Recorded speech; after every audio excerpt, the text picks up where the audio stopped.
and get started. So welcome everyone. I'm Eliza and I am the Alaska Fellow here at the Alaska Children's Trust.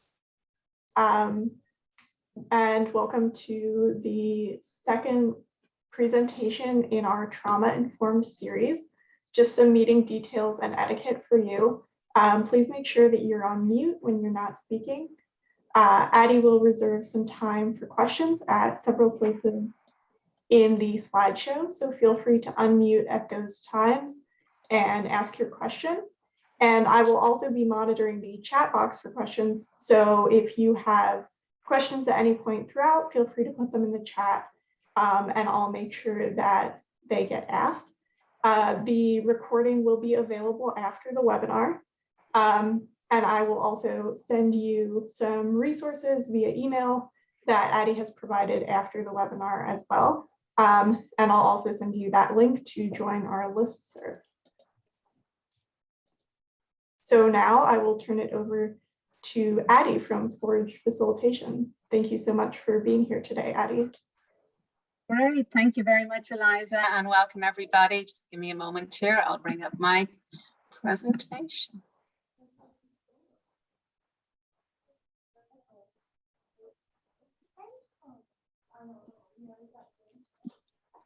Perfect. There we go. All right. Well, I said good morning, good afternoon. Good afternoon. It's just afternoon. Good afternoon again. And I'm delighted to see all of you here to learn about or to talk about, think about, I suppose, think together about for a little while and dedicate this next hour to thinking about a trauma-informed approach to staff supervision and staff support. And you know, I think, or at least and had a look at some of you who are here in this meeting and have found your way here. I think that many of us have probably heard a lot over the past number of years, perhaps about trauma-informed care and maybe trauma-engaged schools, or similar terms. And I think as well, what's really rising in our public consciousness and discourse over the past number of years is the concept of self-care and practicing and the preaching of self-care, and particularly and well sort of warranted as well, as we've all been living through a group challenging and sometimes and for some traumatic experience with the pandemic. So we're hearing about trauma-informed care, trauma-engaged schools, and we're hearing a lot about self-care. But really, I believe that there's a big piece missing in the middle, and that we can't adequately have either or provide good trauma-informed care, our practices, our services to those that we serve, and we can't expect people to practice good self-care unless right there in the middle our organizations and our institutions are also providing trauma-informed staff support and trauma-informed supervision. So we're going to think about that. We're going to think about that today. All right, so I'd just like to start with an opening check-in and get everybody sort of grounded in what we're going to be, how we're going to be spending our time together over the next little while. So just check in with yourself. There's no right or wrong answer. So I just want you to think about your energy here at this noon on a late October Wednesday, and how high or low is your energy. So just having a look there, -10 is, you know, you're just apps already, you know, you're zapped, you're tired, you haven't got much else to give. You're just, you know, waiting for the end of the day when you can flop out on the couch, to all the way up to +10, you're, you know, buzzing, raring, ready to go. So how is your energy? How high or low is your energy right now? Just note that for yourself. The next question then is, so take a moment and check in with your body and your heart rate, your mind, your thoughts. How comfortable does that energy feel in your body? You totally comfortable with your energy levels and where they're at, or maybe less comfortable?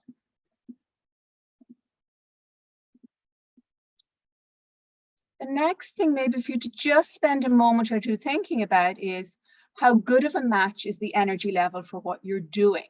So what you're going to be doing for the next hour is thinking, maybe note-taking, looking at a screen, learning, maybe you'll be hungry, But just have a little think about how good of a match your current energy levels is for what you're going to be doing. Bring all of that together, right? Where's your energy at? How comfortable are you in your body with that energy? And then is it a good match or not so good of a match with what you're going to be doing? If your energy is comfortable for you and it's a good match with what's going to be required of you over the next hour, that's great. But if not, if there's a mismatch or there's a discomfort anywhere, we're going to take just about 45 seconds or longer if you need it here to see what you can do to get there, right? So maybe before you settle into this hour of us being together and thinking and learning and generating new ideas, maybe you need a stretch, take a couple of deep breaths, a big yawn. Maybe you do need to grab a drink or a snack. It is lunchtime. Maybe you want to have pen and paper close by. Maybe you want to jot down some thoughts or worries before we begin. Maybe you've got lots of energy and you'd be more comfortable, excuse me, you'd be more comfortable standing or moving. Maybe you just need to warm yourself up. You want to massage your hands a little bit. You want to put your hand on your heart and just take a moment, ground yourself. So whatever it is you need to do to get comfortable, just take that time now. And then remember that right throughout this hour, and of course, right throughout your day, if you're feeling discomfort or a mismatch between your energy levels and what's required of the task at hand, you always have that open and available to you to take that pause, to take that minute, and to make some readjustments.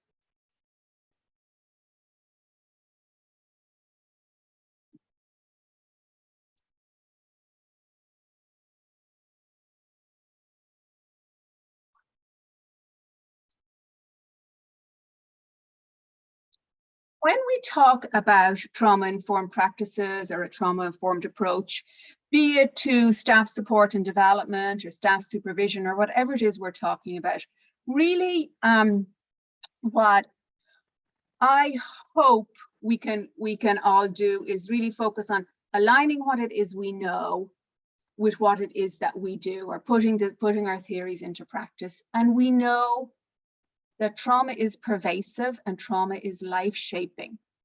So by this we mean, right, trauma is a universal experience. Anybody who's familiar with the ACEs study or other research knows that, you know, it's the exception really not to be touched and not to be significantly touched by trauma in our lives, as opposed to the rule. And trauma is life-shaping.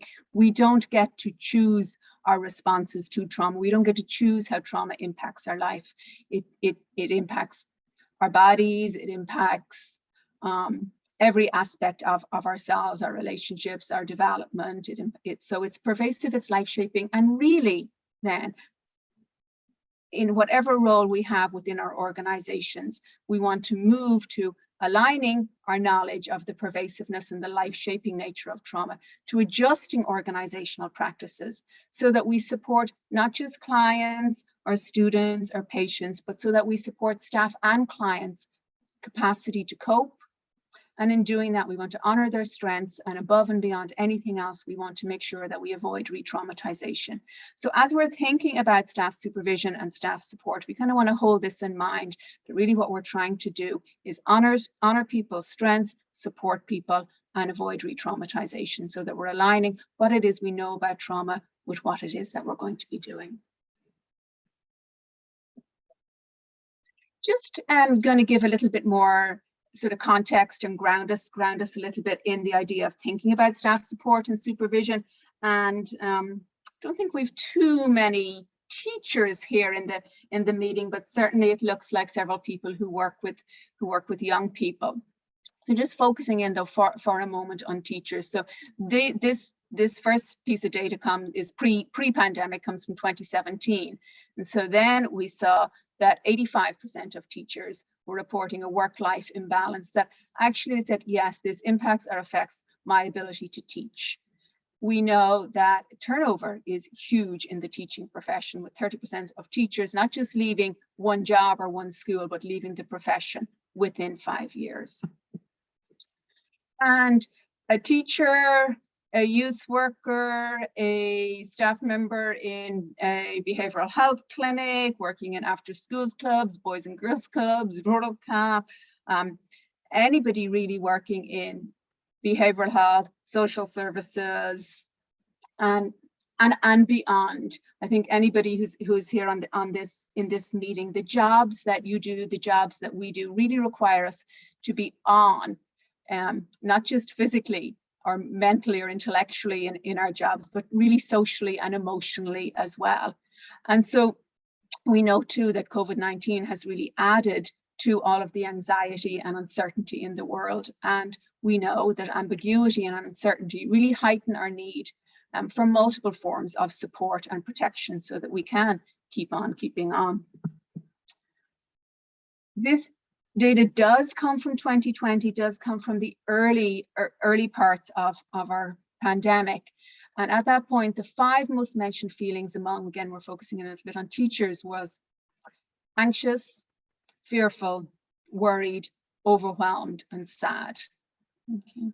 So even without any sort of expertise or, training in trauma-informed practices or care, when we look at this and we think, if this is, the 5 most prevalent ways that our teachers are feeling, what is it that they're, what capacity do they have to give of their very best to students?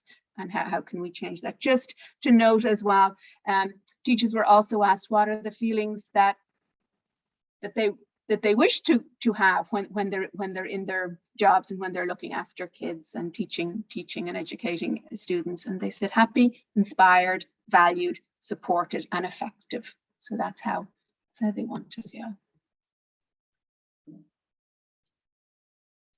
I'm looking back to this. Oh, good. Sorry, pardon me. All right, so we look at that and then we think back to why do we want to take a trauma-informed approach to supervision, to staff support, so to the overall staff development. And really, I think the words of Sandra Bloom, who is one of the founders of the Sanctuary model of trauma, it's an organizational model of trauma-informed care and practices.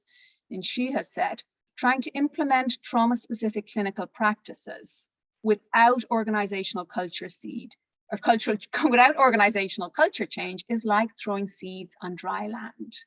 Okay, so we think of the idea of the teachers, right? You think of no matter how many practices you might put or how much focus you might put on students in the classroom or students in their home, if that's where they might be, if we don't attend to the fact, right, that you have students saying, my most salient feeling when I go to work is fearfulness, worry, and overwhelm. If we do not attend to that, right, we're doing what I think Sandra Bloom says here, we're throwing seeds on dry land. It doesn't matter what we're going to try and implement in the classroom with students or, in whatever the setting may be, unless we attend to and we pay attention to what's going on for the staff.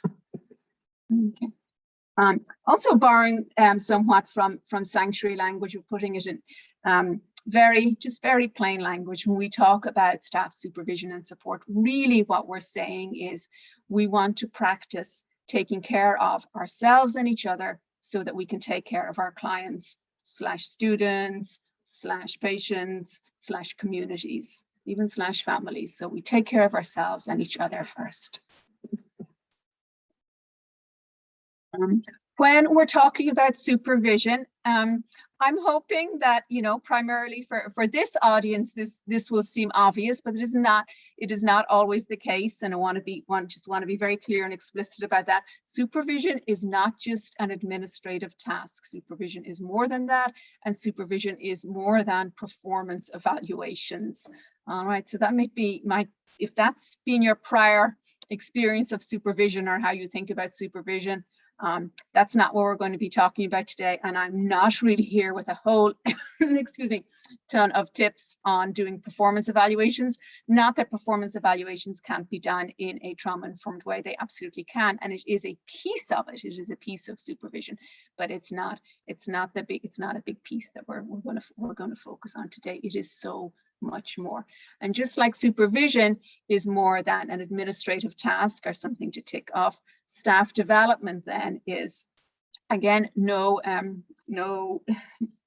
shade to those who bring donuts to the break room. They're absolutely, it's absolutely fantastic, and they have a place, right? And they have a place in letting staff know that they're cared about and that they're supported. But staff development is about so much more than break room donuts. And so we're going to be thinking about that, and thinking about maybe new and different approaches and practices, or additional approaches and practices today.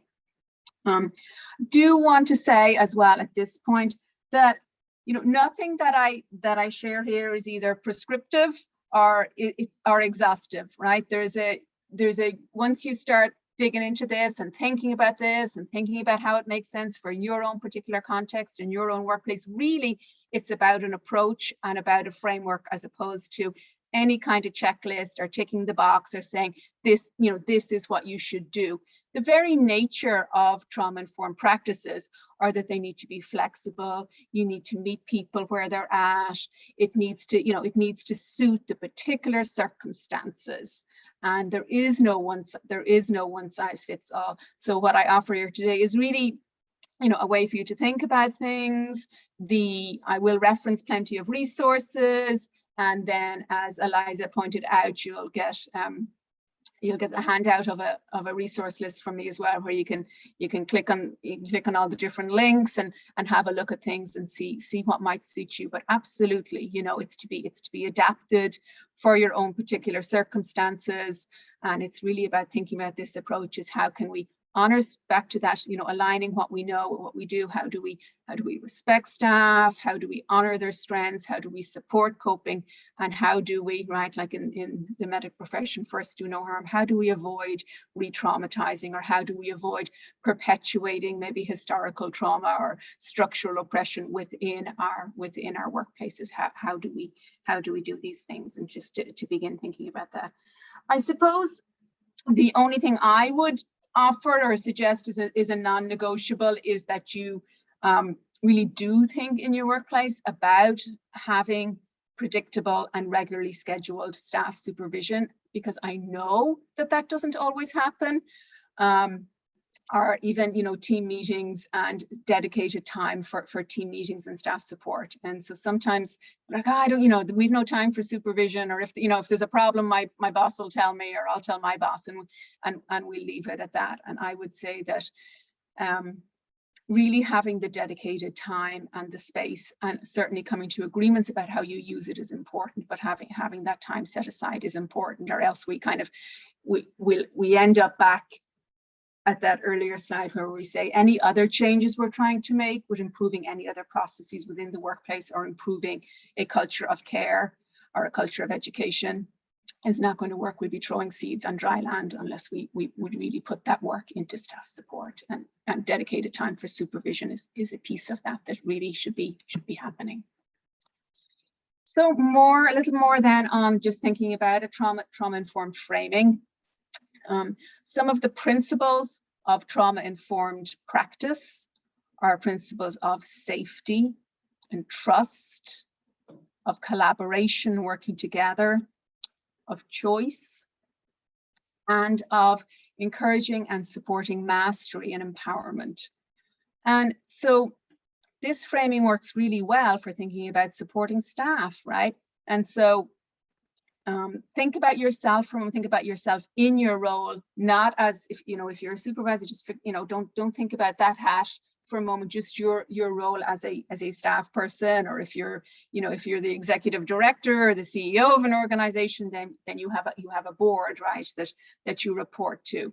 And just think about if your relationship with whomever supervises you is one where you feel safe, there's mutual trust, there's collaboration, you have some choices about how you approach and how you go about your work, and that you feel in your day a sense of mastery and empowerment, right? All of those are trauma-informed principles, and I think we can see pretty intuitively how they're also going to fit really well into being staff development and supervisory principles too. Also, with a trauma-informed framing, we need to have explicit acknowledgement of historical and current injustices. So I think this is very important as well in the context of staff support and supervision. We want to avoid victim blaming. So we don't have a lot of time to go into this. Certainly, we think about any clients that we might serve. I think we recognize the importance of this. But when it comes to things like, yeah, I'm just going to use the term burnout for right now, because I think, you know, everybody can kind of latch on to that and have an intuitive understanding of that, what that means. But often when we think about burnout, or somebody, you know, say somebody's burnt out, there can come with that some victim blaming. Well, you know, they kind of weren't tough enough. And really, this is presupposing that, you know, well, this person should do this, or should have done that, or could do this. And really what we've got to recognize is that many of our workplaces and our systems and our structures are set up so that really the person has been betrayed by organizations and betrayed by systems, and has not been protected and has not been kept safe. And really, you know, like a client may have been let down and betrayed. So have staff members been. And so to think about that as an individual weakness as opposed to a structural failure really does disservice to us all. And so that's where, you know, I sort of started off as well with talking about, you know, this kind of mismatch between talking about trauma-informed care and education and workplace practices, and talking about self-care, but not this whole middle piece of saying we have to have organizational practices that support people, saying that somebody should, you know, engage in self-care so that they can deal with, you know, a caseload of, you know, whatever is ridiculous in your industry. That self-care doesn't help us deal with overwhelm, good supervision, staff support, and change in organizational practices too. As supervisors, as organizations, we have a duty to protect. Again, paralleling that to say we think about child maltreatment, right? The adults in children's lives, parents, but also all of us as community members have duties to protect young people. Organizations and supervisors have duties to protect those that they supervise. We really want as well, when we're thinking about staff supervision and support, and there's lots where we have to think about boundaries as well, but we do want to recognize the power of relationship and the power of connection in community. Okay, we know from all of the trauma experts and trauma theory that the types of trauma that we typically are talking about, where we've got childhood abuse, domestic interpersonal violence, traumas when we have lost people to suicide or sudden death, these kind of things. We're looking at people who have been hurt in relationship, and we know that the only way for people to heal is in relationship. We know when we look at protective factors, or what it is that helps people be resilient, what it is that helps people recover from trauma experiences, we know that it's healthy relationships. We know that if children are at risk, and that the more relationships they have, more healthy relationships they have with a protective adult, okay, the more likely that kid is going to have positive outcomes. So this kind of stuff about healing in relationships applies to our clients and our students. It absolutely equally applies to us. And there's oodles of research out there to show that that staff members who have, you know, not necessarily best friends, but who have positive and healthy workplace relationships and feel connected in their workplace, okay, are going to be happier, are going to experience less burnout, we are going to have less turnover. So we really want to recognize the power of relationships within the workplace, and then do what we can within our roles to foster those. We want just a note as well, and I'll probably mention it again later, but certainly supervision is not therapy. And we do want to be mindful of, and in some of the resources that you'll get at the end of this as well, there's lots of sort of guidance around this as well. So and sort of suggested agreements for supervision and things like that, so that there's clear and explicit delineation between what supervision is and what it's not, so that there can be really clear boundaries there. Because I am going to suggest that in trauma-informed supervision, we do encourage talking about feelings, and we do encourage talking about how the work impacts you. And so how do we do that so that it doesn't veer over into therapy? There does need to be clear boundaries as well. Yeah. Well, I could say this was here just to remind us all to have a glass of water. It would be a perfect time to remind everybody of that. So weave in these kind of things where communally we look after each other. So I'll do that. But there's a second point to this glass of water image as well. It's kind of a little metaphor. And the idea, the question is not about, like you might expect, is the glass half full or half empty, but rather how heavy is the glass? And we think about that, and you can see I'm holding mine up here. Really, the answer is how heavy that glass of water is depends on how long you have to hold it for. If you have to hold that glass of water for a minute or two, that glass of water really isn't too heavy. It's not much of a burden. Okay, but if you never get to set that glass down, it becomes heavier and heavier and heavier. So I'd like you to think about that as you think about the staff that you supervise and what emotional load they may be carrying, what emotional load related to their work, and how long are they holding on to that before you, with your duties to protect and in your role, are saying to that person, you know, hey, it's Thursday afternoon, we've got our supervision scheduled, and I invite you to set that down. Okay, so that you're not carrying that and it doesn't get heavier and heavier and heavier. So just a little metaphor, but do please drink your water as well. Not a metaphor, very important. All right. Another just a little bit of grounding in data. We know we think about secondary traumatic stress, which is different really than burnout. I think anybody can burn out in any profession.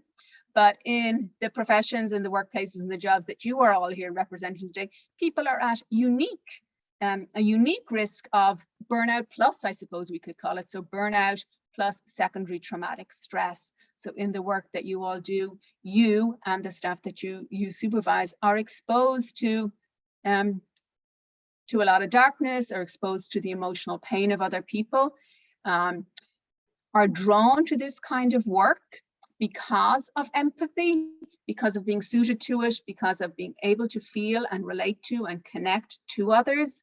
Many people who come to the work that's represented here today are fantastic advocates for who they work with, and fantastic advocates for justice and change in practices, often because they have personal experience themselves of the stresses and the traumas and the injustices. But both the empathy and past experience does put your staff and many of us at a unique risk as well for secondary traumatic stress. And we see higher secondary traumatic stress and higher levels of burnout in workplaces where people feel isolated, right? Where there's not a lot of connection and community. So again, this is something we really want to be thinking as well about if people are working remotely. And there's lots, in fairness, there's lots of tips and tools out there for this, and some I've shared, but if you're looking for more as well, get in touch with me. And like it's for doing these things remotely, because we've higher levels with isolation, with poor access to supervision, with unsupportive work environments, right? This makes sense, with poor social support, withdrawal from others, and relationship conflicts, right? We see lower levels of secondary traumatic stress and burnout where we've got good access to supervision, a supportive work environment, and a supportive social network. So this idea that relationships at work are important isn't just so that people can have fun and be happy at work, right? It's so that people can be okay, can be protected, can be safe, and can avoid, right? We want to avoid the re-traumatization so that we can avoid harming people in the workplace. And when I say we, right, this is not saying that anybody in their particular role is doing this, but we do have systems and practices that are not set up to be supportive of people. Okay. More data in child welfare agencies, which have just astounding and chronic and the highest, and this is not just in Alaska, it's really it's certainly nationwide, and I'm going to guess it's probably worldwide, but it's certainly nationwide. The turnover in child welfare agencies is absolutely huge.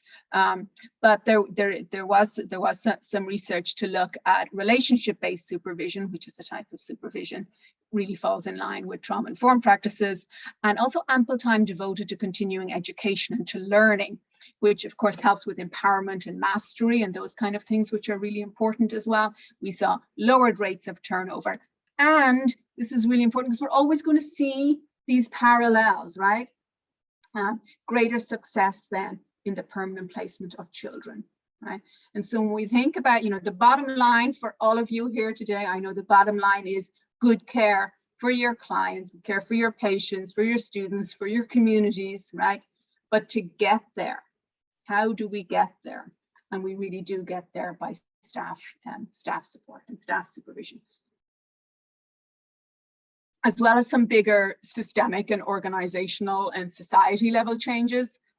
That's important too, or not. That's more important, really, but not what our focus is on today. But there's limits, of course, just like there's limits, of course, with how much we can achieve in a clinical practice, or how much we can achieve in a classroom, or how much we can achieve in an after school setting. There is, of course, limits to how much we can achieve within one organization or through supervision, when there's layers, there's layers beyond that too. Okay.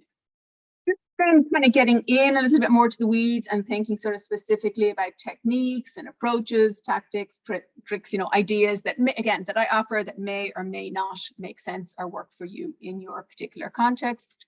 But certainly if supervision, your supervision or supervision that you've provided has been a tick box exercise or has been about administration tasks solely, they do need to be done. But if it's been solely about that, or if it's something that happens once a year, so that the performance evaluation can be turned into human resources, you really want to think about reframing supervision to make it meaningful. Supervision should be a collaborative exercise. It is not the sole responsibility of the supervisor, and really both parties should contribute to the agenda for a supervisory meeting and what it is that they want to talk about. There should be both predictability and flexibility in supervisory meetings. Predictability, so that this time is important, it is set aside.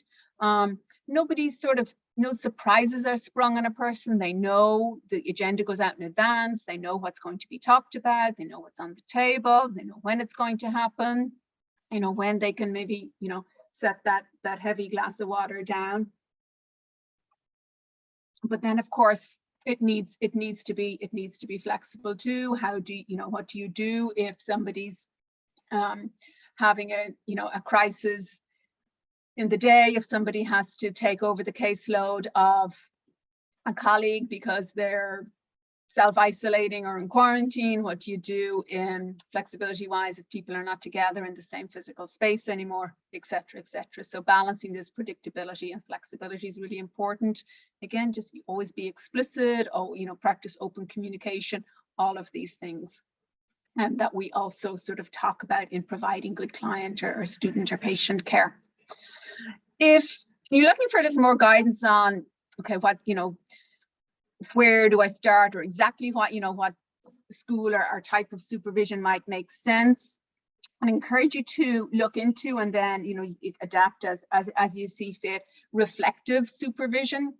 We'll talk a little bit more about that here in a moment. But in the idea of reflective supervision, we think about trauma. We think about trauma responses. When somebody has a trauma response, they're not safe, right? When we don't feel safe, we go into fight, flight, or freeze mode. Or I'm always going to teach kids a lot, and teach kids always talk about our brains look like this, and when we get scared, when we're frightened, when we're having a trauma response, we flip our lids, right?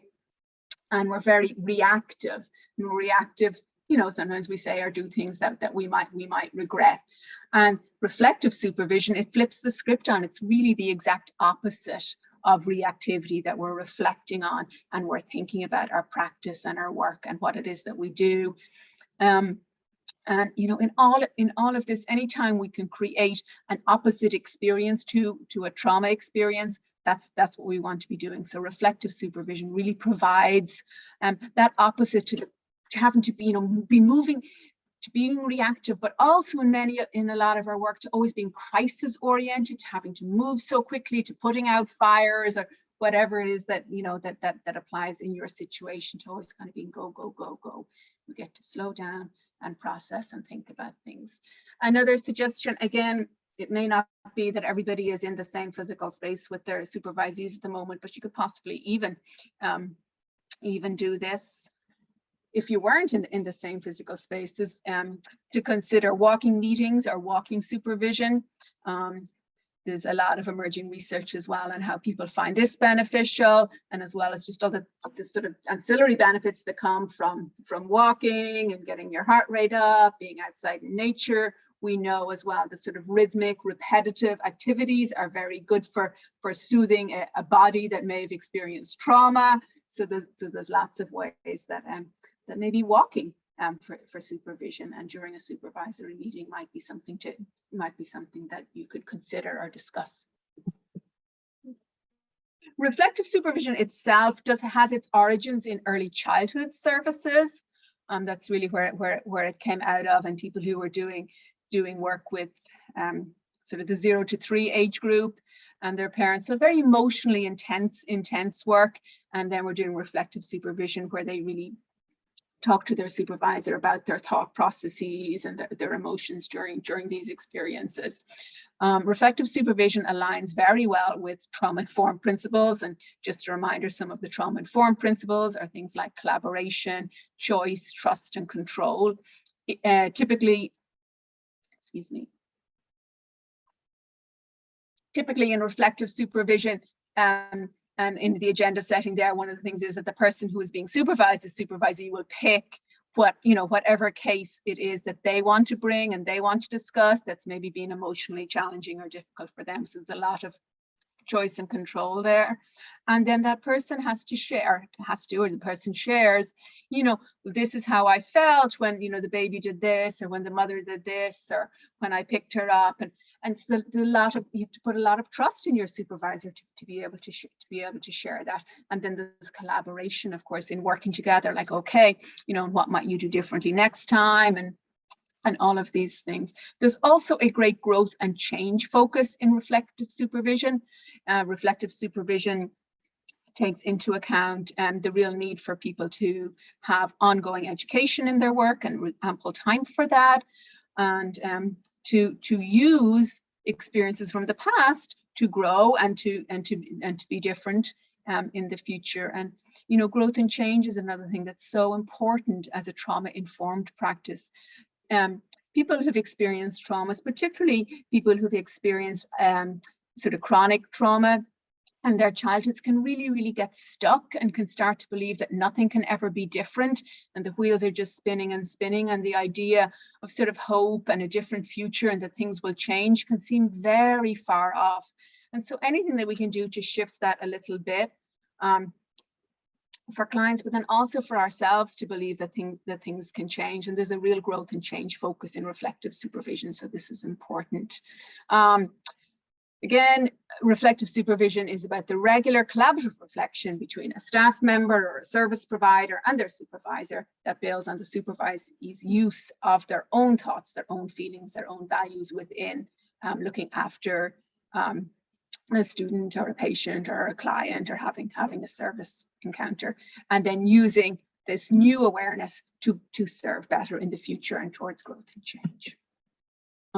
What this diagram or infographic here is one of the things that you'll get in your handouts. It does come from the infant mental health world, so just shows some of the layers of an original reflective supervision, but can certainly be adapted beyond this, but wanted you to just have that to refer to in the future. The next sort of tool or resource I just want to touch on here, and some of you may know about this, is called the Professional Quality of Life Scale.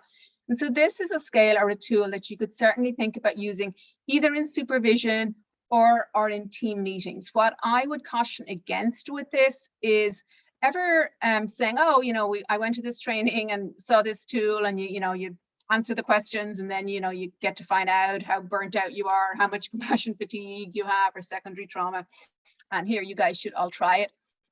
All right, we have a duty to avoid re-traumatization. We have a duty to protect and to support each other and to take care of ourselves as well. And so if this can be a great tool to give us an idea of where we are, but it is a tool that when somebody fills it out, there should be somebody else there, or some bodies else there to say, oh, now let's look at this. Now let's talk about how we can support you. Now let's look about what resources that you need to shift this. Okay, so I think it's really irresponsible to just give this out, but it can really be a valuable tool.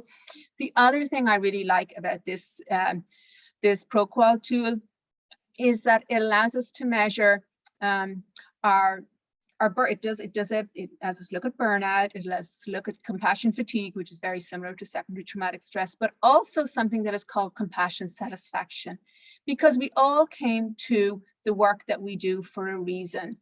And many, as well as the risk of the secondary traumatic stress and the burnout and all of that, there is also a lot of personal benefits that people get from the work that they do. There is joy, there is a sense of meaning, there is a sense of mastery, there's all of these other things that in this Proqual is called compassion satisfaction, and can be really, really helpful as well to look at this and to harness that and say, yeah, I didn't score perfectly on the compassion fatigue or burnout, but I've also got some reasons why I do this work, and being able to reconnect with that can be really important. But this is something that I certainly encourage people to do and to look at within the context of a supervisory relationship, or with peer support within a team.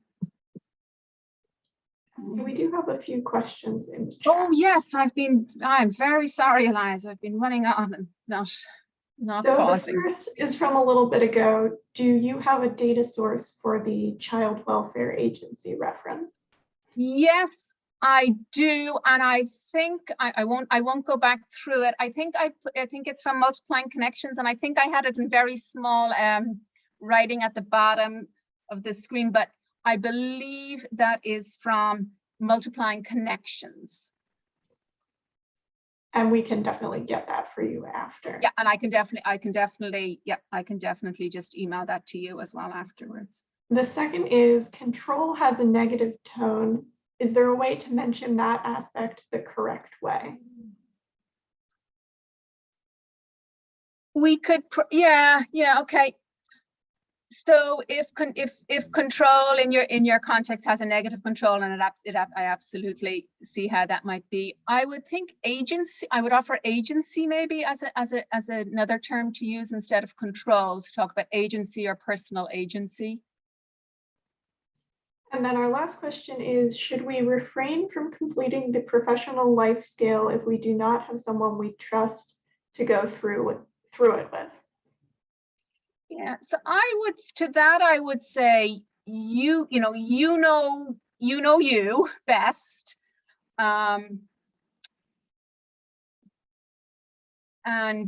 it will give you information. It captures a point in time. I do think either for somebody that you're supervising or for you yourself, in order to do this, I think you want to know that you have resources, be they relational resources, i.e. a person, or some other strategies or resources that you can call upon to help you process whatever information comes out of this. So it doesn't necessarily mean that if you're like, oh, I'm interested in that, and right in the here and now, I just don't have a good relationship with my supervisor, that's okay. But who is there, and you don't need a therapist either, but is there somebody that I can process this with? Maybe it's a friend, but maybe you've got other strategies like, yep, I know this might be emotionally heavy, but journaling really typically helps me with that and is sufficient. So I would say no hard and fast rules, but certainly sort of strategizing and thinking about it in advance.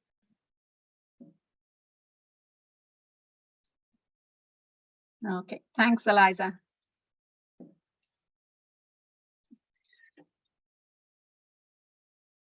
I wanted to just offer you, this is just 2 examples of sort of, right, okay, everything, you know, maybe up to now has been a little theoretical, and what about getting really explicit about weaving a trauma conscious or trauma informed point of view into supervision, into staff support? What might be some specific ways we can do this? And both of these examples come out of the Human Resources Guide from Trauma Informed Oregon. They have some absolutely fantastic information in there, and that's in your resource list as well, Trauma Informed Oregon, just a whole, and under that a whole list of resources related to trauma informed supervision and staff support. This is the one that's titled Human Resources Practices. So these are just 2 examples, but you see lots and lots more in there.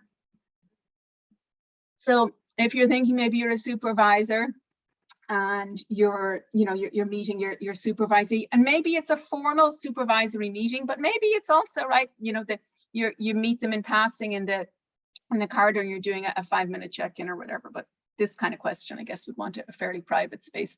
So when we say things like, are you okay? That's not necessarily a real invite for somebody to say, well, you know, really, I'm not. But if we ask, say, maybe more about specific ways that an individual might be impacted, and we say, gosh, you know, I know it's been a really challenging week, or there's been a lot of very emotionally tough cases this week or this day, or whatever the case may be, or gosh, I know it's been really hard for you. A lot of your team members have been out with COVID, you know, in the past few weeks. And then we can ask maybe at specific ways an individual might be impacted. I'm wondering, you know, I'm wondering how your sleep has been. I'm wondering if your mood has been impacted lately. I'm wondering, you know, if you've been able to engage in your hobbies this week or not. And then we want to be ready with suggestions and resources. That's much more supportive and much more of an invitation than kind of saying, oh, are you okay? Which really most of us tend to just answer yes to. If you're doing team meetings, you want to encourage sort of joint problem solving and always trying out sort of trauma-informed language and trauma education statements. So maybe you work in child welfare, or you're part of like maybe a multidisciplinary team or something, and so saying, gosh, you know, the mother in this case is, you know, she's really presenting as disrespectful and she's shouting at us and nobody really wants to deal with her anymore. And so you might ask a sort of a question with using this kind of language. Does anybody have any idea how we might be able to communicate with her more effectively right now? And then you add, given that she's probably pretty anxious and triggered. So what might, you know, so just changing that perspective and point of view a little bit. While I think of it, just a thought on peer support and team meetings and all of these are really good. They're not, I wouldn't recommend them as a substitute for supervision and for individual supervision. Also want to think as well about, and in the work that I can see from the chat as you're introducing yourself, all of you do, we want to be careful that if too much is left in team meetings and for peer support, then we're just adding to the emotional load of the people that we're supervising. And so now this person is not only holding all of their own sort of student or client sort of caseload of trauma and misery and upset and emotional dysregulation, but that of their colleagues as well. And some of that is okay, but there does need to be a container for it. It does need to be managed, and we do need sort of the individual supervisory piece as well, because that stuff can really pile up. It's not always appropriate in a peer setting.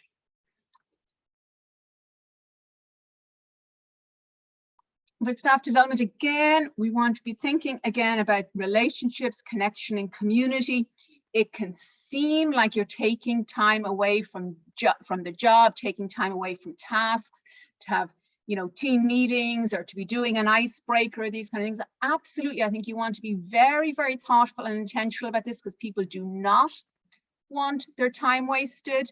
And a lot of time when you talk to people about, you know, staff support, and these are not unimportant, a lot of times what staff want, they want more time, they want more flexibility, they want more money, right? It's not, they don't necessarily want, you know, more icebreakers or team building days, but we do need to build connection into every day, and we do need to build connection into the workplace, but it needs to be meaningful.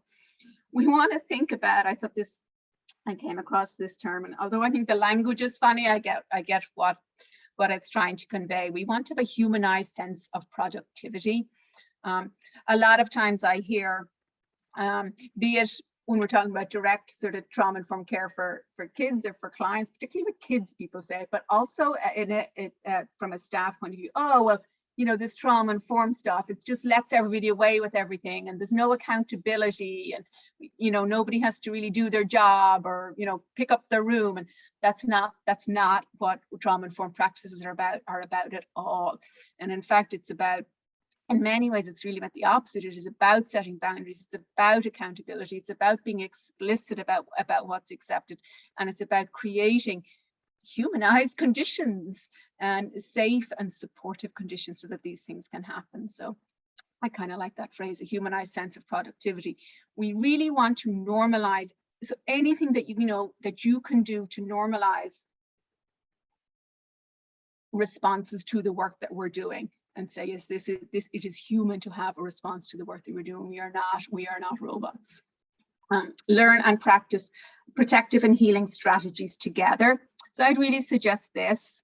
There's lots of things, you know, breathing exercises, stretches, these kind of things that might fall more into self-care training, but doing these things together is a great way, right, to not be wasting time on, you know, again, in saying, or people to feel that they're wasting time on like icebreakers or some team building, but that we're learning these strategies and practicing protective and healing strategies together. I'm not going to have time to go through those, so I'll kind of scan through my slides and you can see what I'm talking about. I will be doing another training, it'll probably be in December, that's on self-care and community care, and we'll have more time to focus in on these things in December. And then next month I'm going to be talking about trauma-informed meetings in particular. But consider this idea that, you know, like the geese, we've all got to work together. Breath, thinking about our breath and practicing techniques together on that. Okay. Capacitor, I actually didn't put this in your resource list, so if you did want to jot that down, capacitor.org works with people who've experienced trauma all around the world, and works with people in really large groups. So works, you know, for example, at, you know, very big refugee camps and things like that, where where there's just not that opportunity to engage one-on-one with people. So teaches a lot of group activities to sort of embody safety and calm bodies down and be regulated and stronger and more protected. So I'd really encourage you to have a look at Capacitor. Think about sharing with each other ways to be grounded and safe in the moment. So before you walk into the classroom or the courtroom or the clinic or whatever the case may be. And some more ideas there, really acknowledging how we're feeling and normalizing that in the workplace without it turning into a therapy session is really important and helpful. Some organizations use what the first one you'll hear seen is called a safety plan, and the next example is of a CAPT card. I'd give you a link to the CAPT card. But the idea is that we can all, we all sort of acknowledge that we can all become dysregulated or unsafe or, you know, cranky or maybe likely to lash out at work, just like our students or our clients might be, and what helps us. And so this first diagram comes from staff at AK Child and Family where I used to work, and everybody wears these safety plans around their neck, just like we wear our IDs, and it really normalizes, hey, if I'm not feeling good, these are things that help me. And it took a long, I wouldn't suggest you start here because it takes a long time to build that into community culture for people to feel sort of safe and trusting to wear these. And to share these and to be vulnerable enough and trust their colleagues enough to do this.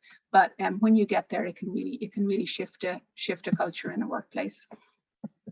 Okay, you know, but you might just start by, you know, with your colleagues having something like a self-care, being known, what did you do? And so this might be something where people feel, if it's earlier on in the process, more ready or willing to share.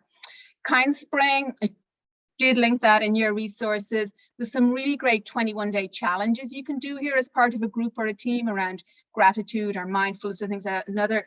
And I see this very much as an opt-in. I would never make this sort of mandatory for team members, but might be a really nice way to connect with people, particularly if you're separated and not all in the same office.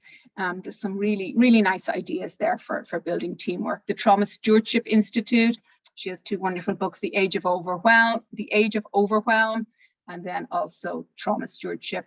There's a link to that in your resources, and some great ideas there for staff development and also just for group care. If you have time to implement it, it can be really nice to figure out how staff like to be recognized. Do they want to be recognized on their birthdays? Do they not want to be recognized on their birthdays? Do they prefer public or private acknowledgements? These kind of things. Actually finding that out and then individualizing how you recognize staff can be great. I didn't give you a resource for any particular one of these. There's tons and tons of examples online, and you'll really want to make your own. Only implement this or only ask people how they like to be recognized if you're actually going to be able to follow through on it, okay? Because we want to build trust. Another resource there. Okay. Trauma Informed Oregon really has some great things. So if you click on the links when you get those from Eliza, you'll see. And thinking about your own role as a supervisor, a really nice sort of self-assessment you can take here, and I think is fine to take by yourself.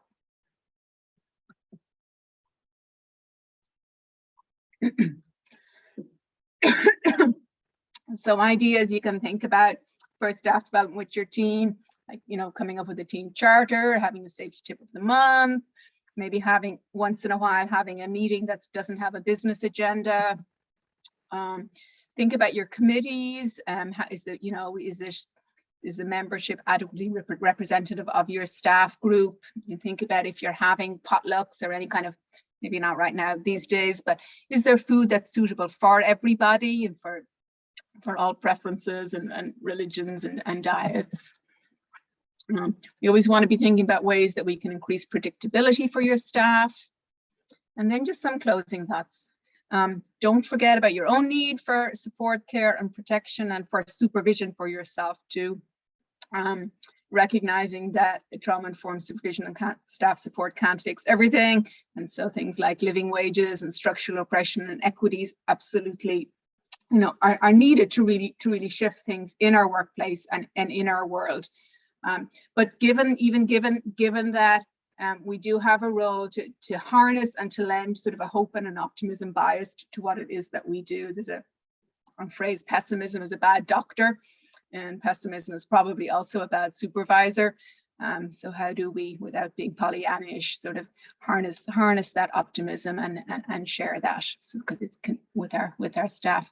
And small actions are still actions. Small progress is still progress. Motivation follows action, allows us to see what is possible. And if you're thinking about places to start, supervision can be a really good place to start to shift things and to change things. So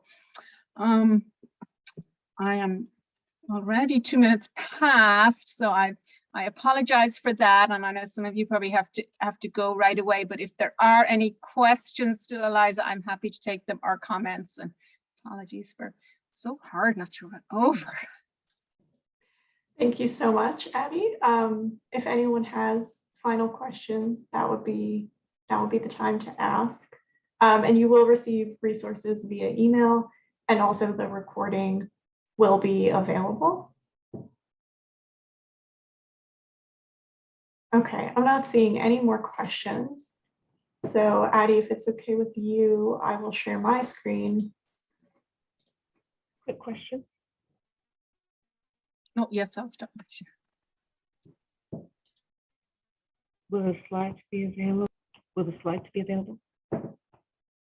I wasn't going to share the slides, no, but if there's anything in particular you want, let me know, but I wasn't going to share this. I understand that. the last slides where you gave all those wonderful ideas and examples. I just couldn't type as fast as you were talking. I And you weren't able know, to cover I them know. all. So if your resources cover the same, that's great. If not, even some of those tips would be really helpful. Thank you. Sure, I'll see what I can do. Thanks, Becky.